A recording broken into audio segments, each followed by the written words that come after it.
നിയമാവർത്തനം അധ്യായം 9. വിജയം കർത്താവിൻ്റെ ദാനം.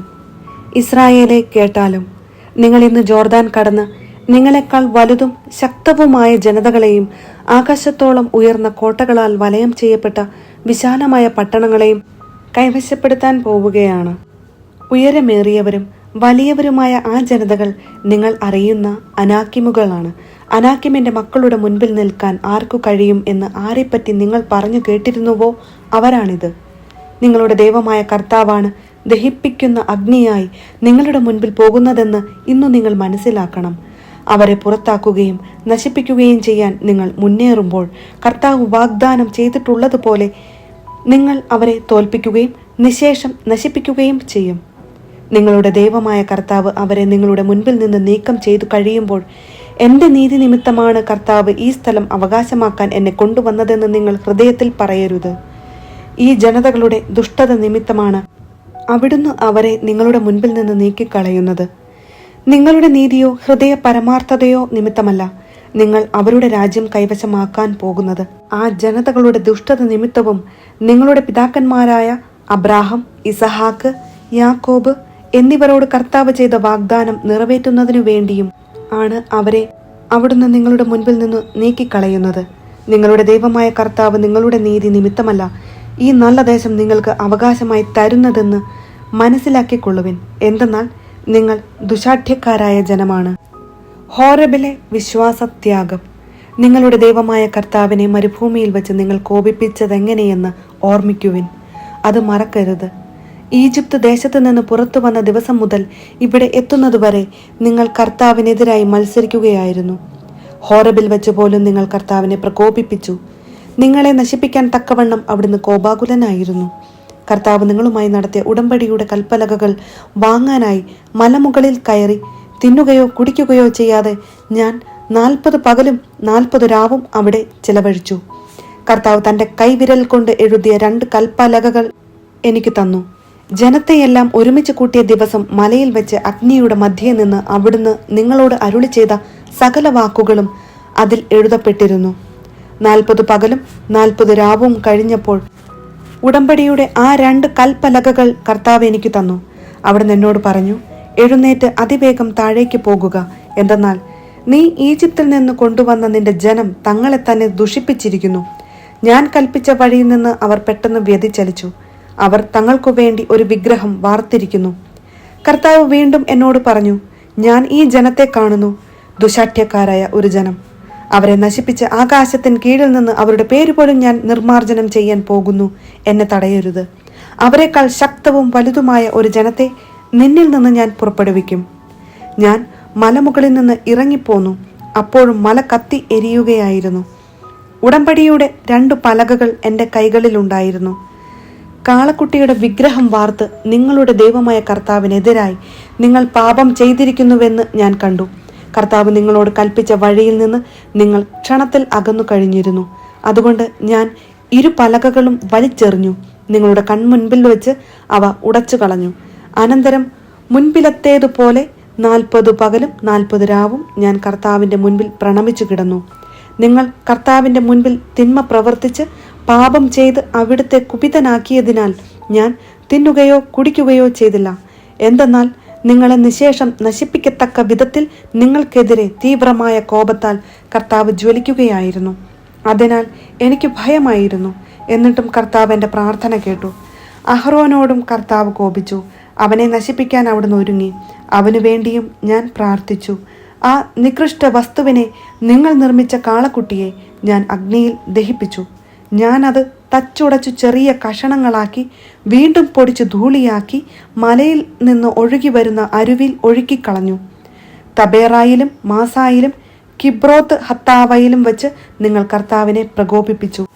ഞാൻ നിങ്ങൾക്ക് തന്നിരിക്കുന്ന ദേശം പോയി കൈവശമാക്കിക്കൊള്ളുവിൻ എന്ന് പറഞ്ഞ് കർത്താവ് നിങ്ങളെ കാദഷ് ബർണയായിൽ നിന്ന് അയച്ചപ്പോൾ നിങ്ങളുടെ ദൈവമായ കർത്താവിൻ്റെ കൽപ്പന നിങ്ങൾ ധിക്കരിച്ചു. അവിടുത്തെ നിങ്ങൾ വിശ്വസിച്ചില്ല, അനുസരിച്ചുമില്ല. ഞാൻ നിങ്ങളെ അറിയാൻ തുടങ്ങിയതു മുതൽ നിങ്ങൾ കർത്താവിനെ അനുസരിക്കാത്ത ധിക്കാരികളാണ്. അതുകൊണ്ട് ആ 40 രാവും പകലും ഞാൻ കർത്താവിൻ്റെ മുൻപിൽ പ്രണമിച്ചു കിടന്നു. എന്തെന്നാൽ നിങ്ങളെ നശിപ്പിക്കുമെന്ന് കർത്താവ് അരുളി ചെയ്തിരുന്നു. ഞാൻ കർത്താവിനോട് ഇപ്രകാരം പ്രാർത്ഥിച്ചു: ദൈവമായ കർത്താവെ, അങ്ങയുടെ മഹത്വത്താൽ അങ്ങ് രക്ഷിച്ച അവിടുത്തെ ശക്തമായ കരത്താൽ ഈജിപ്തിൽ നിന്ന് കൊണ്ടുവന്ന അങ്ങയുടെ ജനത്തെയും അവകാശത്തെയും നശിപ്പിക്കരുതേ.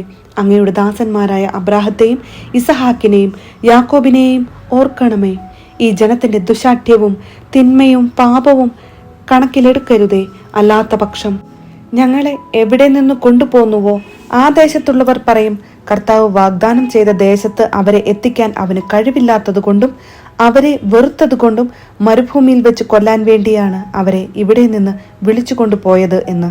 എന്നാലും അങ്ങ് കരം നീട്ടി ശക്തി പ്രകടിപ്പിച്ചു കൊണ്ടുവന്ന അങ്ങയുടെ ജനവും അവകാശവുമാണല്ലോ അവർ. നിയമാവർത്തനം അധ്യായം 10.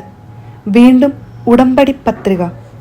കർത്താവ് എന്നോട് അരുളി ചെയ്തു: ആദ്യത്തേതുപോലെ 2 കൽപ്പലകകൾ വെട്ടിയെടുത്തുകൊണ്ട് മലയുടെ മുകളിൽ എൻ്റെ അടുത്തു വരുക. മരം കൊണ്ട് ഒരു പേടകവും ഉണ്ടാക്കുക. നീ ഉടച്ചു കളഞ്ഞ ആദ്യത്തെ പലകകളിൽ ഉണ്ടായിരുന്ന വാക്കുകൾ ഞാൻ അവയിൽ എഴുതും. നീ അവ ആ പേടകത്തിൽ വയ്ക്കണം. അതനുസരിച്ച് കരുവേല മരം കൊണ്ട് ഞാൻ ഒരു പേടകം ഉണ്ടാക്കി. മുൻപിലത്തേതുപോലെയുള്ള 2 കൽപ്പലകകളും വെട്ടിയെടുത്തുകൊണ്ട് മലമുകളിലേക്ക് പോയി. ജനത്തിന്റെ സമ്മേളന ദിവസം നിങ്ങളുടെ ദൈവമായ കർത്താവ് മലയിൽ വെച്ച് അഗ്നിയുടെ മധ്യത്തിൽ നിന്ന് നിങ്ങളോട് അരുളി ചെയ്ത 10 പ്രമാണങ്ങളും ആദ്യത്തേതുപോലെ ആ പലകകളിൽ എഴുതി എനിക്ക് തന്നു. പിന്നീട് ഞാൻ മലയിൽ നിന്ന് ഇറങ്ങി വന്നു. ഞാൻ ഉണ്ടാക്കിയ പേടകത്തിൽ ആ പലകകൾ നിക്ഷേപിച്ചു. കർത്താവ് എന്നോട് കൽപ്പിച്ചതുപോലെ അവ അതിൽ സൂക്ഷിച്ചിരിക്കുന്നു. ഇസ്രായേൽ ജനം യാക്കാന്റെ മക്കളുടെ കിണറുകളുടെ സമീപത്ത് നിന്ന് മൊസേറയിലേക്ക് യാത്ര ചെയ്തു. അവിടെ വെച്ച് അഹ്റോൻ മരിച്ചു. അവിടെ തന്നെ അവനെ സംസ്കരിക്കുകയും ചെയ്തു. അവനു പകരം മകൻ എലയാസർ പുരോഹിത ശുശ്രൂഷ ഏറ്റെടുത്തു. അവിടെ നിന്ന് അവർ ഗുദ്ഗോദായിലേക്കും ഗുദ്ഗോദായിൽ നിന്ന് അരുവികളുടെ നാടായ യോത്ബാത്തായിലേക്കും യാത്ര ചെയ്തു. അക്കാലത്ത് കർത്താവിന്റെ ഉടമ്പടിയുടെ പേടകം വഹിക്കാനും അവിടുത്തെ സന്നിധിയിൽ അവിടുത്തേക്ക് ശുശ്രൂഷ ചെയ്യാനും അവിടുത്തെ നാമത്തിൽ അനുഗ്രഹിക്കാനുമായി ലേവിയുടെ ഗോത്രത്തെ കർത്താവ് വേർതിരിച്ചു. ഇവയാണ് ഇന്നോളം അവരുടെ കടമകൾ. അതിനാൽ ലേവ്യർക്ക് തങ്ങളുടെ സഹോദരരോടൊത്ത് ഒരു ഓഹരിയും അവകാശവും ഇല്ല. നിന്റെ ദൈവമായ കർത്താവ് അരുളി ചെയ്തതുപോലെ അവിടുന്നാണ് അവരുടെ അവകാശം. ആദ്യത്തേതുപോലെ 40 രാവും പകലും ഞാൻ മലയിൽ താമസിച്ചു. ആ പ്രാവശ്യവും കർത്താവ് എൻ്റെ പ്രാർത്ഥന കേട്ടു. അവിടുന്ന് നിങ്ങളെ നശിപ്പിക്കുകയില്ലെന്ന് തീരുമാനിച്ചു. കർത്താവ് എന്നോട് അരുളി ചെയ്തു: ഞാൻ അവർക്ക് കൊടുക്കാമെന്ന് അവരുടെ പിതാക്കന്മാരോട് ശപഥം ചെയ്തിട്ടുള്ള ദേശം അവർ പോയി കരസ്ഥമാക്കേണ്ടതിന് നീ എഴുന്നേറ്റ് അവരെ നയിക്കുക. അനുസരണം ആവശ്യപ്പെടുന്നു. ഇസ്രായേലെ, നിങ്ങളുടെ ദൈവമായ കർത്താവ് നിങ്ങളിൽ നിന്ന് ആവശ്യപ്പെടുന്നത് നിങ്ങൾ അവിടുത്തെ ഭയപ്പെടുകയും അവിടുത്തെ മാർഗത്തിൽ ചരിക്കുകയും അവിടുത്തെ സ്നേഹിക്കുകയും പൂർണ്ണ ഹൃദയത്തോടും പൂർണ്ണ ആത്മാവോടും കൂടെ അവിടുത്തെ സേവിക്കുകയും നിങ്ങളുടെ നന്മയ്ക്കായി ഞാൻ ഇന്നു നൽകുന്ന കർത്താവിന്റെ കൽപ്പനകളും ചട്ടങ്ങളും അനുസരിക്കുകയും ചെയ്യുക എന്നതല്ലാതെ എന്താണ്? ആകാശവും ആകാശങ്ങളുടെ ആകാശവും ഭൂമിയും അവയിലുള്ള സമസ്തവും നിന്റെ ദൈവമായ കർത്താവിൻ്റെതാണ്. എങ്കിലും കർത്താവ് നിങ്ങളുടെ പിതാക്കന്മാരിൽ സംപ്രീതനായി അവരെ സ്നേഹിക്കുകയും അവർക്കു ശേഷം അവരുടെ സന്തതികളായ നിങ്ങളെ ഇന്നും നിങ്ങൾ ആയിരിക്കുന്നത് പോലെ മറ്റെല്ലാ ജനങ്ങൾക്കും ഉപരിയായി തിരഞ്ഞെടുക്കുകയും ചെയ്തു. ആകയാൽ ഹൃദയം തുറക്കുവിൻ, ഇനിമേൽ ദുശാഠ്യക്കാരായിരിക്കരുത്. എന്തെന്നാൽ നിങ്ങളുടെ ദൈവമായ കർത്താവ് ദൈവങ്ങളുടെ ദൈവവും നാഥന്മാരുടെ നാഥനും മഹാനും ശക്തനും ഭീതിതനുമായ ദൈവവും മുഖം നോക്കാത്തവനും കൈക്കൂലി വാങ്ങാത്തവനും ആണ്. അവിടുന്ന് അനാഥർക്കും വിധവകൾക്കും നീതി നടത്തി കൊടുക്കുന്നു. ഭക്ഷണവും വസ്ത്രവും നൽകി പരദേശിയെ സ്നേഹിക്കുകയും ചെയ്യുന്നു. അതിനാൽ പരദേശിയെ സ്നേഹിക്കുക. ഈജിപ്തിൽ നിങ്ങൾ പരദേശികളായിരുന്നല്ലോ. നിങ്ങളുടെ ദൈവമായ കർത്താവിനെ ഭയപ്പെടണം.